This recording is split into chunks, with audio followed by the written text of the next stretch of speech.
tell us what your Project Include study found about how workplace harassment has persisted even as employees have gone remote. Well, thank you for having me, Julia. We found some really interesting data. I mean, we looked at how people were being harmed at work, and we saw that harassment had increased for a significant number of people. Almost 1 out of 4 people are seeing more harassment than before COVID. They're also seeing a lot of hostility. There's a lot of work pressure anxiety. 64% of people are working longer hours. And we're also seeing a lot of anxiety. So people are feeling anxious without, I think everybody can feel it themselves, but 85% of the people who responded to our survey said that they are feeling a lot more anxiety. And we're seeing the 3 types of harm, the harassment and hostility, the work pressure, and the anxiety all build on top of each other. And it's making the workplace problems that have been here before COVID even worse. So we see racism, we see sexism, we see transphobia, and all of these biases are playing out even more than before. And before we go back to normal work, we need to really think about how can we address these problems and really solve them.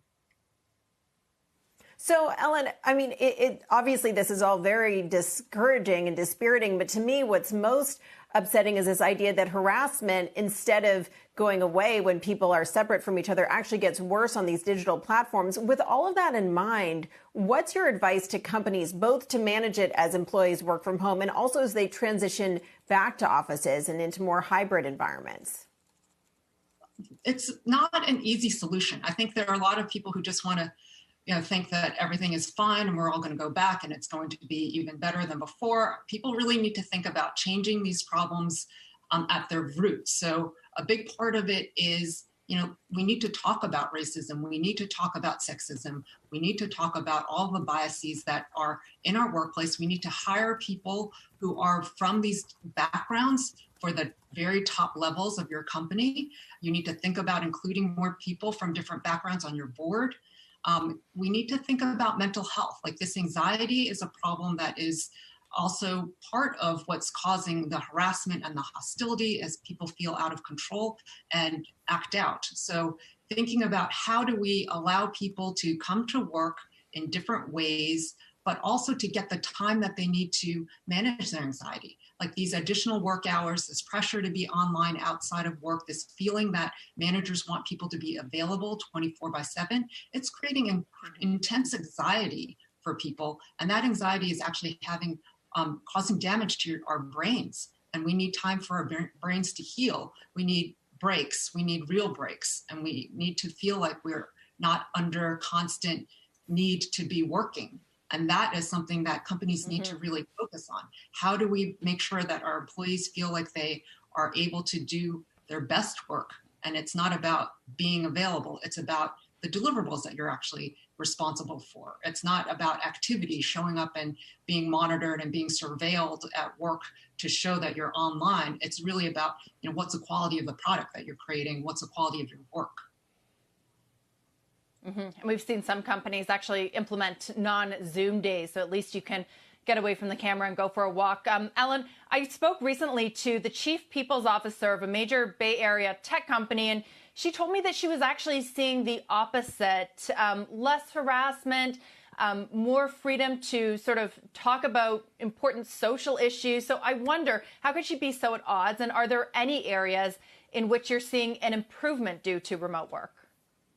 It was really interesting. We started the survey, and when we looked at the overall numbers, they looked like they were getting better. There is a segment of the workforce for whom harassment has gone down.